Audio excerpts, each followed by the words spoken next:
Hey, welcome back, sport fans. We got an episode here of Half Baked Sports.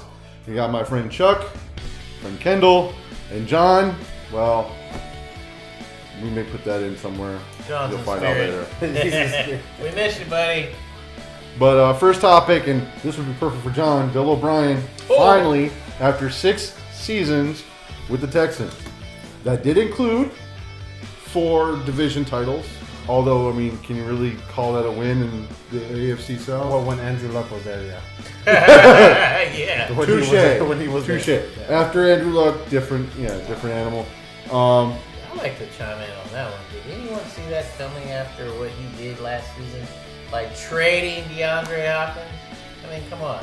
And this guy is your GM? I mean, look. GM/coach. We all been here for, we did this all last year, and I know that there have been at least 2 or 3 rants about Bill O'Brien and his inconsistencies, his failures. Yes. I think, well, to answer your question, yes, the trend was heading that way. Because remember, he got rid of Jadeveon Clowney for a 3rd round. Oh, yes. When he could have at least got a 2nd for him somewhere else.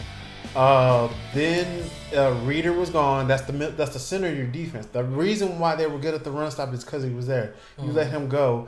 You let the Honey Badger go in free agency. Oh, yeah. You let your defense go. The thing that kept you in the game. Yep. Even if your offense was just not playing well, you let it go. I'd rather have my money stacked on defense and then just pay whoever I can on offense. And let's not forget, the value that he got for DeAndre Hopkins was not even close to the value of DeAndre Hopkins. No. And this is your GM. So right there, and obviously there was probably personal reasons that happened. We're not going to be privy to that kind of talk around here in our little living room. But it's definitely something to bring up. I just want to chime in real quick. Go ahead. So, remember the Jalen Ramsey trade from the Jaguars to Ramsey? They got 2 number 1s for a corner. Yeah. Oh, yeah. How do you not get nothing for DeAndre Hopkins? Oh. I'm just throwing that out. Exactly. And I mean, look, this has been a long time coming. I mean, 6 years. They haven't even smelt past the division round, really. So, and there was quite a few years where they lost in the wild card round. So, yeah, look, just because you're from the Belichick coaching cloth, if you will, you're not Belichick. Bill O'Brien, and honestly, you may be a great or good offensive coordinator. I don't know. That I did not pay attention to the Patriots during that time frame. But if you were the OC of the Texans at any point in time, I can tell you right now, I'm not impressed. And you definitely don't know what you're doing as GM. So we wish you the best, and we're looking forward to see where you land because look, in this league, not for long, and that means even fireys. Yep. Somebody's going to pick him up somewhere. Yeah. Any last minute words on Bill O'Brien? Just to the Texans fans alone, I just have to say, you guys stay strong, keep hoping and wishing. It's going to be a rough season. Yeah, this season finishing off is going to be difficult. The only thing I gotta say is that at best he can be an offensive coordinator somewhere, like maybe the Jets or somebody. But for like the Texans, if you need a coach, Jim Caldwell's out there because remember he left the Colts on a good note. Then he went to Detroit and turned that organization into a winning culture. And then they gave it to Matt Patricia, who's destroying it. So Jim Caldwell's still out there. Yes, Jim. Honestly, Texans, start chiming in. That would be a good pick. Yeah. All right. I think that the rest of the sports commentary have beaten that horse to death. So let's move on. Let's move on to another dead horse that I think I'm going to love beating up on even more. Dallas Cowboys. Now, let's be honest. Both Texans teams should be 0-4. They got lucky against a quicksand moment against Atlanta. Clueless. Oh, man. I don't know how that happened. Clueless. Like those players. I blame witchcraft, but that's just me. It goes down to coaching because your players, the coaches should have coached those players up to know that they don't have to wait for the 10 yards. The kicking team does. They don't. They should have pounced on that ball as soon as it was kicked. Yeah. Oh yeah. So exactly. I mean, and one misstep. One team had to wait 10 yards, the other doesn't. And man, was it you that was telling me all they need to do is bounce, hit it out of the? That's it. Yeah, hit it out of the outfield. Out of bounds. It's your ball. It's your ball. Yeah. So yeah, talk about and seeing that's the kind of stuff that Belichick wins on because he trains his players to be mindful of the rules in every situation possible. So I do feel bad, not really, but I mean it's painful when you see somebody lose that way because that's not the way you want to see somebody lose. But yeah, Dallas Cowboys though. Let's get back on that. I mean, you would think that I know that we didn't have a preseason. But Mike McCarthy, I mean, we had high hopes. I mean, they're putting up numbers. Don't get me wrong. Yeah. But so then, what's the problem? Is it the defense? Is there something else? Right, what's the X factor? Let's lean on and say since there was no preseason the last few weeks because this is week 5. Week 5.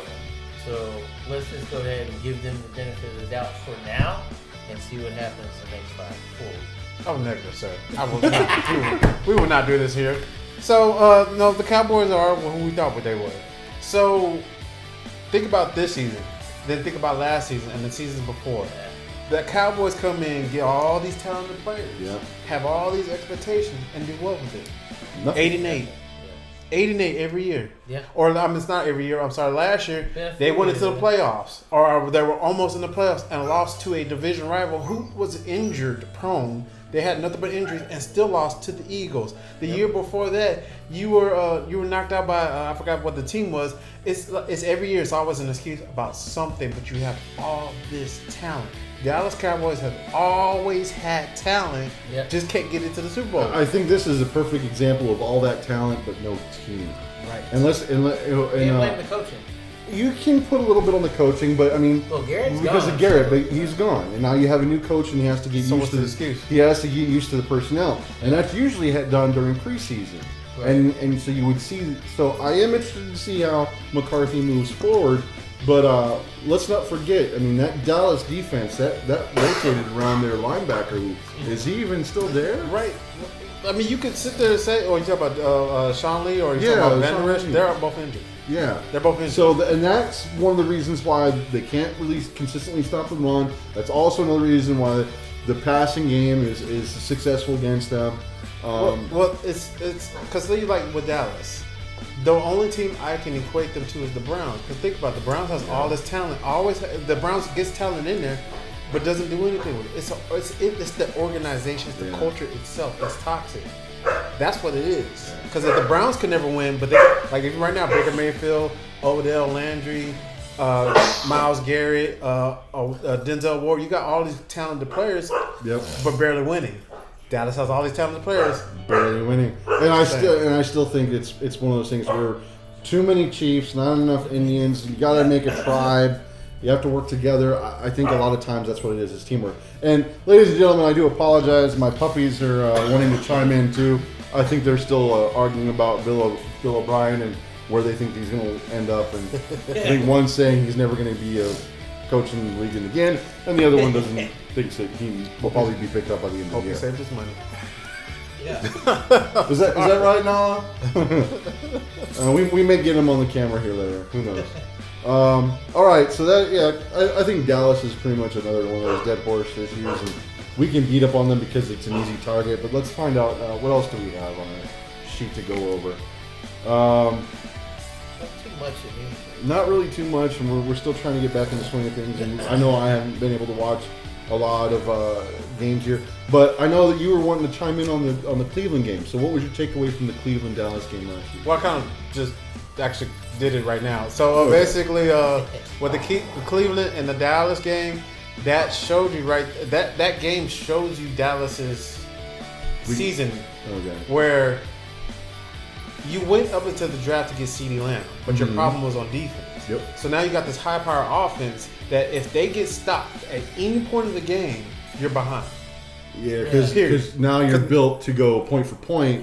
Exactly. So if you miss, then they get the lead. So imagine Dallas going against Kansas City. Kansas City's going to score. Yeah. Endlessly. So then what do you do at this point? Because Dak is not.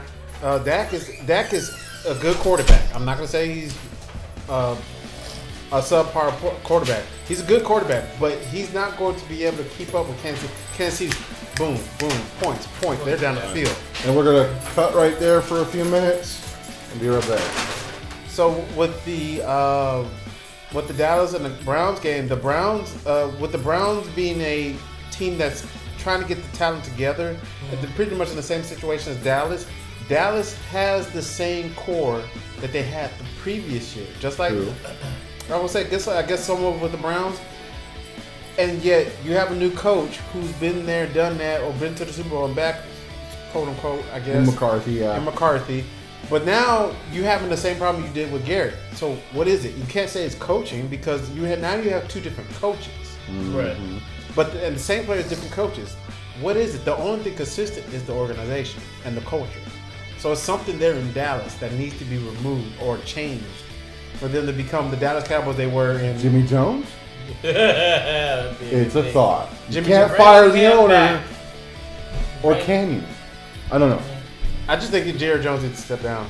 Yeah. That's just me. Jerry He ain't Jones. going anywhere. I don't know. till he goes Yeah. I mean, step down as not Well, didn't he- necessarily didn't he- CSO, but like didn't he though? I thought that his son kind of took. they're over. both. Equal to. They're both. Yeah, they're both the Okay. GM. So I think that he needs to actually get a bona fide GM. I personally will go get Jimmy Johnson. Make Make him the offer that he can't refuse. him an offer he can't refuse. Let's say he doesn't want to do coaching. I'll at least make him a GM Yeah. and call it a Hey, day. he does have a good eye for talent. And just call it a day. Move on. Just highlight Cleveland for a minute. Mayfield and Baker together. They do have a good They got a rapport. little Yeah. They're getting together now, but Yeah. even with the Browns situation, I think honestly they need to move on with the Odell Beckham experience. Get what you can from him because you're wasting his talent there. Because Baker's still trying to force feed him the ball when you have Landry, who he was better with before Odell was there. Because remember, him and Landry were hitting it Yeah. before Odell was there. Yeah. So you might as well get a rookie they should have went and got CD Lamb, somebody like that, and then Landry and CD Lamb. That would have been better for Baker compared to Odell. Right. Odell would have fit in a system more like Dallas. Maybe even Atlanta, or maybe even the Patriots, I would even put him on Green Bay. or even Green Bay, where he's the premier receiver. Those are the teams that have this is the premier receiver. Boom, boom, boom, boom. Right. So Well, just looking at that, how they were, 3 years ago, winless season, and then the next season they won 6-7 games, and they're now, well, yeah, they went 8-8, but that's what before. Yeah. That was before Odell was there. That was just Landry. I mean, that was just Landry and what's his face, Baker Mayfield. that's when he stepped They in. went 8-8. Yeah. And that's why went there on a was win that streak. hype for the following year when they didn't Right. really do too much. But that's when they ordered So- Odell, and then that's when the whole experience went the way it was for the past 2 years. True. But anyway, so that's a good takeaway. I think we're gonna be interested to see how the Dallas thing develops. They've got they have an easy win. Should have an easy win. Good, yeah. He says no. They don't. He's got the Giants. I got the Giants. I've got Dallas. I got the Giants. And we're the last two of our survivor pool. The Giants without Saquon Barkley. So whoever wins the bragging rights. I think we should put $10 on it. I got you. We got it. All right. Other than that, obviously it's Thursday night right now. Hopefully I'll get this all edited and posted tomorrow night, Saturday morning at the latest. We're watching the Tampa Bay Chicago, and I have to admit, Tampa Bay came out early. They got the lead. Chicago did a great job coming back, 14-13 halftime, and I think they're about ready to start up right now.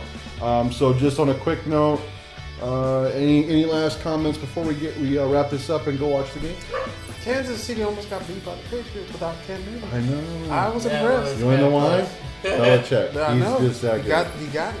I'm telling people, y'all keep playing with that man. He's going. And keep I'm in just mind, fans, you got to remember, the teams are still working out the kinks. By now, they should be worked out. You should see a lot of teams solidifying by now, week 5. So on that note, just what game of this week are you guys looking forward to the most outside of the Dallas Green Bay or Dallas Giants? I want to see what the Patriots do against the Denver Broncos. Because I think the what's his name, the quarterback, Drew Lock is coming back. Oh, really? I actually like that. Oh, kid. really? I actually like him. Really, for me, I want to look and see how the Ravens bounce back against the Bengals. Bengals had that tie against Philly. They're not quite as bad as we think they are. They got Joe Burrow with the Bengals. I know, but it's the Bungles. I get it. But look, after that talk, there's been a lot of talk about the Ravens. I want to see what they do after a bad week. I'm looking at that game. Which game are you got? I'm really going to be magnifying glass in the Texas Jaguars game. Just Ooh. to see what Texans are Good going one. to do. How are they going to bounce back after this Bill O'Brien firing? And that's Is that usually going to give them enough fire to get up and go? and that's Something. usually the cliche. As soon as the coach is fired, the team Yeah. rallies and gets a win. A little too late, but they get it. So Jags are hey, not doing Gardner too hot, Minshew is you know. going to tear up that team. he might. But hey, thanks for sticking with us. We still have another few weeks to go here of this season. Hopefully, COVID doesn't kill it because we've Oh. already had a couple of moves. Knock But on wood. but hopefully we'll get more information on that and maybe even do a video on that later down the road. We're out.